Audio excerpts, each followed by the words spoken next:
Pagi itu, seperti pagi-pagi sebelumnya di Bandung yang selalu terasa ambigu antara dingin dan gerah, aku turun dari angkot biru tua nomor 14 jurusan Gede Bage Kebon Kalapa dengan jantung berdegup cepat.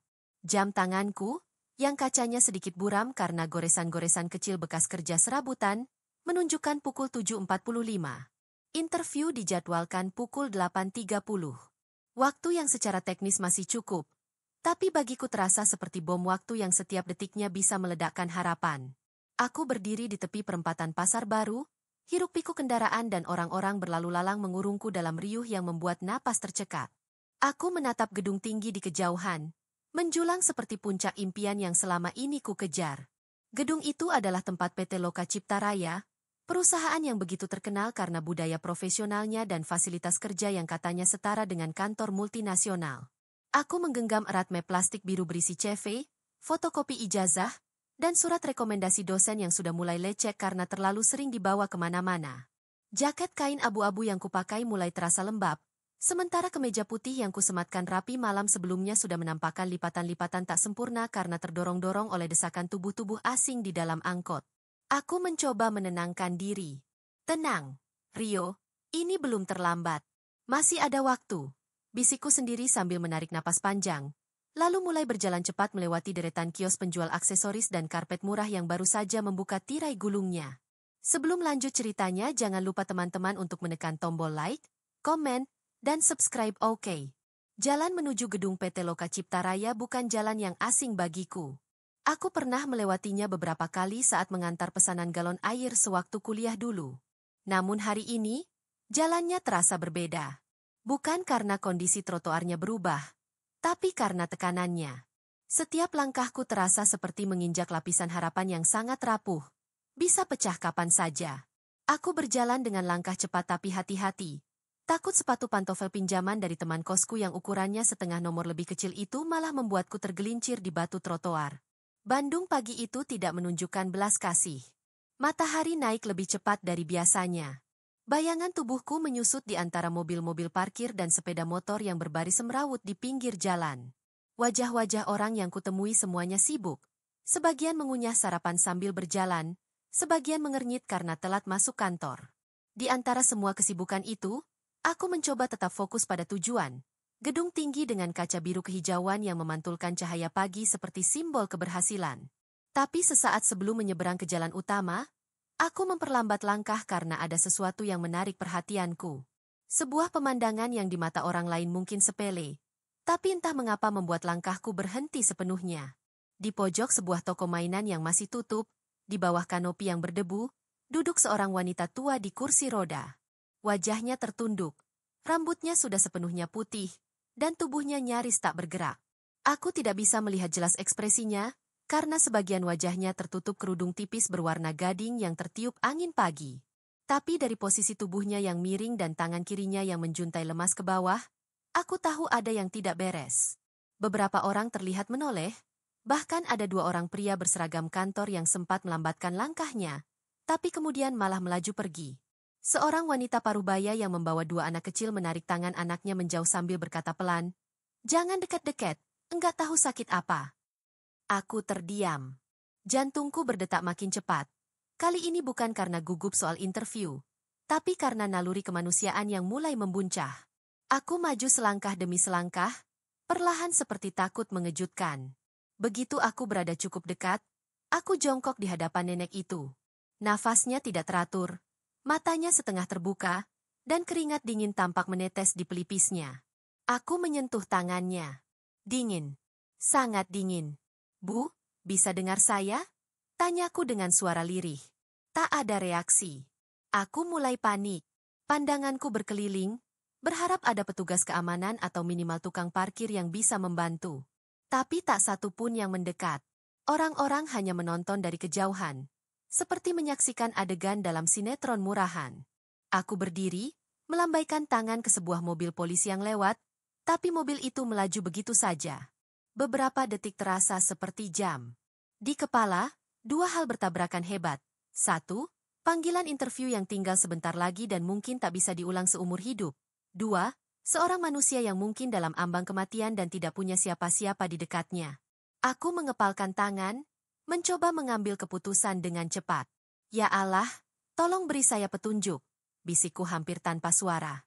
Saat itu juga, seolah ada yang menuntun mataku pada seorang driver ojek daring yang baru saja menurunkan penumpang tak jauh dari sana. Aku berlari kecil menghampirinya. Mang, bisa bantu bawa nenek itu ke rumah sakit? Sepertinya dia butuh bantuan segera. Pria itu sempat ragu, menatapku dan nenek itu bergantian. Tapi begitu melihat kondisi si nenek, dia langsung mengangguk. Kami saling bekerja sama memasang kursi roda di bagian belakang motor. Aku naik sambil terus memegangi tubuh si nenek agar tidak jatuh. Motor melaju membelah kemacetan pagi kota Bandung dengan kecepatan yang tak biasanya. Aku memeluk kursi roda dan tubuh si nenek erat-erat. Sementara helm yang kupakai terasa sempit karena kupinjamkan helm besarku pada pengemudi ojek tadi. Angin menerpa wajahku keras, tapi aku tak sempat merasakannya. Di mataku hanya ada satu tujuan, rumah sakit. Waktu terus bergulir. Setiap detik terasa seperti berlomba dengan malaikat maut. Aku melihat ponselku yang menempel di saku dada bergetar, panggilan dari nomor HRD. Aku mengabaikannya. Fokusku kini hanya satu, menyelamatkan nyawa seseorang. Sesampainya di rumah sakit Karya Abadi yang terletak di Jalan Suci, aku langsung melompat turun dan berteriak, "Tolong! Darurat!" Petugas UGD segera menghampiri. Nenek itu langsung ditangani dengan tandu dan masuk ke dalam ruang penanganan cepat. Aku mengikuti dari belakang sampai di pintu ruangan, di mana seorang perawat menghentikanku. "Kamu keluarganya?" Aku gelengkan kepala. "Bukan. Tapi saya yang antar. Tolong bantu dia." Petugas administrasi menghampiri dan berkata, "Kalau bukan keluarga, kami butuh penanggung jawab agar bisa langsung ditangani." Tanpa ragu, aku mengeluarkan dompet, mengambil KTP dan kartu mahasiswa. Tanganku gemetar saat menandatangani formulir. Saat itu, aku tak tahu apakah langkahku ini akan menyelamatkan satu nyawa atau justru mengorbankan masa depanku sendiri. Setelah nenek itu dibawa masuk ke ruang observasi, aku duduk di bangku tunggu yang dingin dan keras. Tubuhku terasa lelah namun pikiranku berputar cepat. Jam di dinding menunjukkan pukul 8.25, dan setiap detik yang berlalu seperti menghantarkanku ke dalam pusaran kegelisahan. Semua persiapan untuk interview selama seminggu terakhir seolah menjadi kabut tipis yang mulai menghilang dari ingatan. Tapi ada satu hal yang lebih kuat daripada rasa cemas akan peluang karir itu. Perasaan tanggung jawab yang menjerat hatiku. Aku tak bisa begitu saja meninggalkan nenek itu tanpa memastikan kondisinya baik-baik saja. Rasa bersalah dan kekhawatiran membalut dada, membuatku terdiam menunggu dengan penuh harap. Di tengah sunyi ruang tunggu itu, aku memejamkan mata dan mencoba mengatur napas agar pikiranku lebih tenang. Namun, bayangan wajah nenek yang lemah dan tubuhnya yang menggigil karena udara pagi tetap menghantui benakku. Dalam hati, aku bertanya-tanya siapa sebenarnya dia. Mengapa ia sendirian di pinggir jalan tanpa ada yang peduli? Di sela keraguan itu, aku berusaha menenangkan diri dengan mengingat pesan orang tua yang selalu mengajarkanku untuk menolong sesama tanpa pamrih. Kata-kata mereka menjadi penguat saat aku memutuskan untuk tetap bertahan. Meskipun waktu untuk interview makin menipis. Aku sadar, hari ini aku harus memilih antara masa depan yang aku impikan atau suara nurani yang memanggilku. Tidak lama kemudian, pintu ruang observasi terbuka, dan seorang dokter keluar dengan wajah serius namun mengandung kabar baik. Ibu itu mulai sadar dan stabil, tapi tekanan darahnya masih sangat rendah. "Untung kamu cepat bertindak, Nak," katanya sambil menatapku penuh arti. Mendengar itu, dada ini terasa lega seperti beban berat terangkat perlahan. Aku mengangguk pelan, berusaha menyembunyikan perasaan lega dan haru yang mengalir di mataku. Sebelum aku beranjak pergi, aku kembali mendekati ruang rawat, dan saat nenek itu membuka matanya, dia menggenggam tanganku dengan erat dan berkata lirih, "Terima kasih, Nak." Suara itu begitu tulus dan lembut, seolah mengucapkan lebih dari sekadar kata-kata. Aku hampir tak mampu menahan air mata yang menggenang.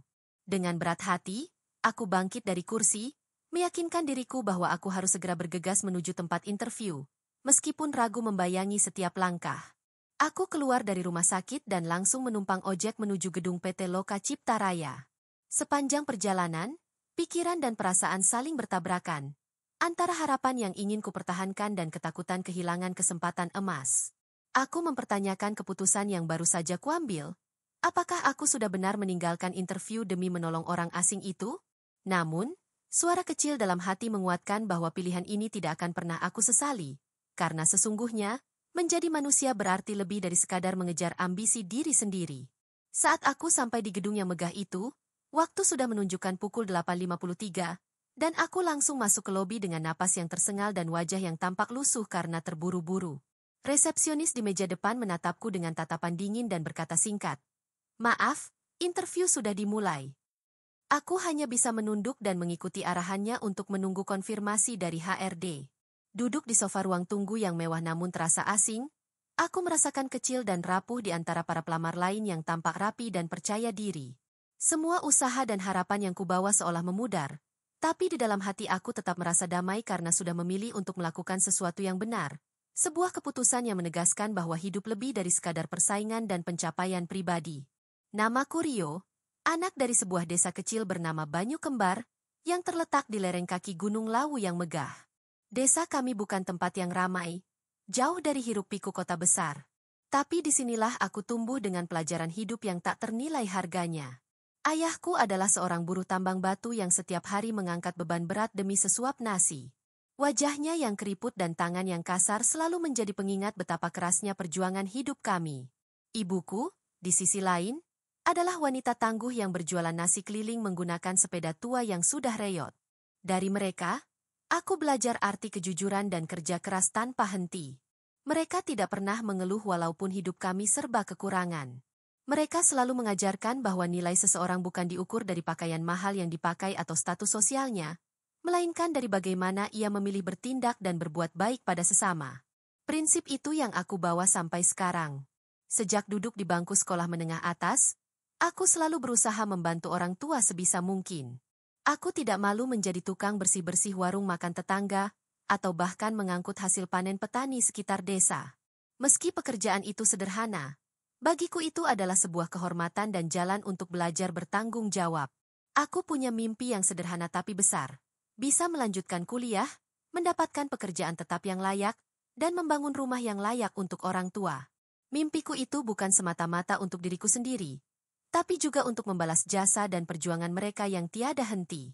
Ketika aku akhirnya diterima di Universitas Negeri Karangputih melalui beasiswa, hatiku hampir meledak dengan rasa bahagia. Saat itu aku sadar bahwa perjuangan selama ini tidak sia-sia dan mimpi mulai tampak di depan mata.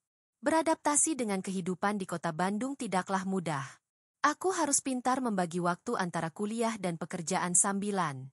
Aku pernah menjadi penjaga warnet di malam hari, mencuci piring di kantin kampus, bahkan membantu mengantar galon air ke beberapa kosan mahasiswa demi tambahan penghasilan. Semua pekerjaan itu kulakukan dengan penuh semangat dan rasa syukur. Meski badan lelah, aku yakin setiap tetes keringat yang keluar adalah sebuah investasi untuk masa depan. Aku selalu percaya bahwa tidak ada hasil yang bisa diraih tanpa kerja keras dan kesabaran. Pengalaman itu membentuk karakter dan mentalku yang tangguh, mengajarkanku arti ketekunan yang sebenarnya. Aku belajar banyak dari orang-orang di sekitar kampus dan tempat kerja, bahwa kehidupan adalah tentang perjuangan tanpa henti dan pantang menyerah. Hari kelulusanku adalah hari yang tak pernah kulupakan.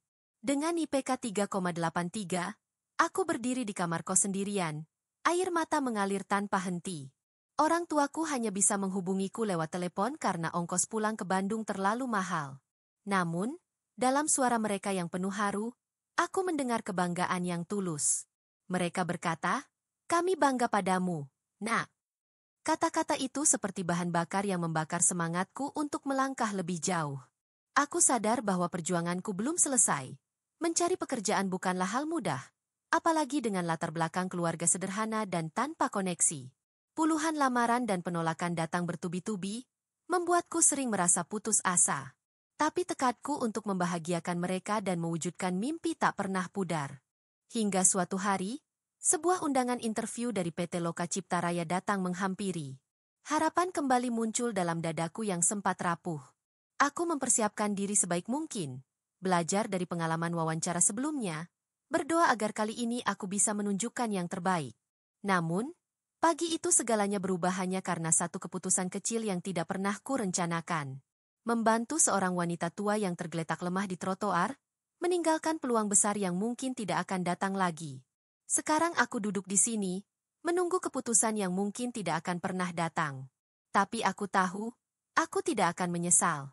Karena pilihan itu adalah cermin dari siapa aku sebenarnya. Seorang anak desa yang belajar arti kemanusiaan lebih dari sekadar ambisi. Beberapa hari setelah hari yang mengubah hidupku, aku sedang duduk di depan komputer di warnet tempatku melamar kerja sambil menunggu giliran. Hatinya masih bergejolak antara kegelisahan dan harapan yang tak menentu. Telepon berdering tiba-tiba dari nomor yang tak kukenal. Dengan sedikit ragu, aku mengangkatnya. Halo, ini dari kantor PT Loka Cipta Raya. Kami ingin mengundang Anda untuk hadir kembali ke kantor kami. Suara itu terdengar resmi, tapi juga membawa nada harapan. Jantungku berdegup sangat kencang. Tak percaya dengan kabar yang kudengar. Aku pikir, mungkin ini hanya panggilan sekadar formalitas, atau bahkan bisa saja kesalahan. Namun suara dari seberang telepon melanjutkan, ibu pemilik perusahaan ingin bertemu langsung dengan Anda. Dia ingin berbicara secara pribadi mengenai kejadian yang lalu. Aku diam sesaat, membayangkan wajah sang nenek yang kutolong. Apa yang membuatnya sampai ingin bertemu denganku secara langsung? Segala pikiran berputar cepat di kepalaku, antara kebahagiaan, penasaran, dan sedikit ketegangan yang tidak bisa kusembunyikan. Setelah percakapan itu berakhir, aku duduk termenung, merasakan campuran perasaan yang sulit diungkapkan dengan kata-kata. Apa yang akan terjadi selanjutnya? Hari yang kutunggu akhirnya tiba. Aku mengenakan pakaian terbaik yang kumiliki, kemeja putih bersih dan celana hitam, berusaha tampil sebaik mungkin meskipun jantungku terus berdetak tak beraturan. Saat aku melangkah masuk ruang direktur di gedung PT Loka Cipta Raya, suasana berbeda dari yang pernah kubayangkan. Di sana duduk sosok nenek yang dulu kubantu. Namun kini ia tampak anggun dan berwibawa, dengan senyum hangat yang membuat suasana menjadi lebih ringan. Nak Rio, ucapnya pelan tapi penuh arti, hari itu kamu tidak hanya menyelamatkan tubuhku, tapi juga membuktikan bahwa masih ada anak muda yang berani dan berhati mulia. Aku tidak bisa lupa kebaikanmu. Kata-katanya membuat dadaku sesak, campur aduk antara haru dan rasa bangga yang tak bisa kubendung. Aku hampir tak mampu membalas dengan kata-kata, hanya bisa menunduk dan mengangguk pelan. Momen itu seperti membuka pintu menuju babak baru dalam hidupku, di mana kebaikan sederhana yang kulakukan ternyata memiliki makna jauh lebih besar dari yang pernah kupikirkan. Di sisi nenek itu berdiri seorang pria parubaya yang mengenakan setelan jas rapi, mengenalkan dirinya sebagai CEO perusahaan. Kami telah mempelajari rekam jejakmu, Rio, katanya dengan suara tegas namun ramah. Bukan karena kami merasa iba atau kasihan, tapi karakter dan integritas yang kamu tunjukkan adalah hal yang kami cari dalam diri seorang karyawan. Kami percaya, kamu bisa membawa perubahan positif di perusahaan ini. Ucapan itu membuat hatiku melonjak. Aku merasa seperti mendapat hadiah yang tidak terduga. Sesuatu yang selama ini kupikir hanya bisa menjadi mimpi. Dia menawarkan posisi trainee dengan peluang berkembang yang nyata. Aku menerima tawaran itu dengan rasa syukur dan tekad bulat, berjanji pada diri sendiri untuk membuktikan bahwa keputusan mereka tidak salah. Hari itu juga menjadi awal perjalanan baru yang penuh tantangan dan harapan. Kini, setiap kali aku melewati bangku trotoar di pinggir jalan, aku selalu teringat akan peristiwa yang mengubah arah hidupku. Satu keputusan kecil untuk berhenti dan membantu seorang wanita tua yang tak kukenal, ternyata membuka pintu takdir yang sebelumnya tersembunyi. Dari situ aku belajar, bahwa dalam hidup ini, nilai seorang manusia tidak hanya diukur dari keberhasilan atau kegagalan duniawi, melainkan dari pilihan-pilihan kecil yang dilakukan dengan hati yang tulus. Aku tidak hanya mengubah nasibku sendiri, tapi juga memberi kesempatan pada orang lain untuk merasakan perhatian dan kasih sayang. Cerita ini adalah pengingat bagiku, bahwa dalam setiap langkah yang kita ambil, selalu ada peluang untuk menjadi lebih baik dan membuat dunia di sekitar kita sedikit lebih manusiawi.